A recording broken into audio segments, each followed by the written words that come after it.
नमस्कार। तर आज आपण पंजाबी स्टाईल मस्त अशी क्रीमी आणि मलाईदार गोड लस्सी बनवणार आहोत। तर इथे मी दही सेट करून घेतलेला आहे। तर याची रेसिपी ही आपण चॅनलवरती अपलोड केलेली आहे, तर ती रेसिपी ही तुम्ही पाहू शकता। आता दह्यावरची जी मलाई आहे ती आधी आपण वाटीमध्ये काढून घेऊयात, कारण ही मलाई आपण नंतर लस्सी सर्व करताना वापरणार आहोत।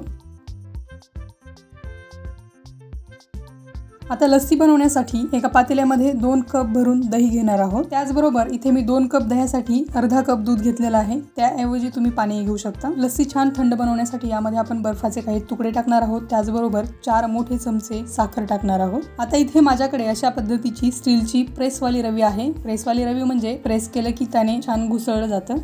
याला आता मी 2 मिनिटांसाठी छान घुसळून घेणार आहे। हवं तर तुम्ही मिक्सरला फिरवून घेऊ शकता। तर याला मी साधारण 2 मिनिटांसाठी छान घुसळून घेतलेला आहे। सगळे जिन्नस छान एकजीव झालेला आहे, साखरही पूर्णपणे विरघळली गेली आहे। तर इथे आपली लस्सी बनवून तयार आहे। चला तर आता आपण एकदम थंडगार, क्रीमी आणि दाटसर अशी लस्सी सर्व करूयात। तर सर्व करण्यासाठी इथे मी छान असे काचेचे ग्लास घेतलेले आहेत, त्यामध्ये आपण ही लस्सी टाकून घेऊयात आणि गार्निशिंगसाठी यावरती मी आपण जी काढून घेतलेली मलाई आहे ती टाकून घेणार आहे।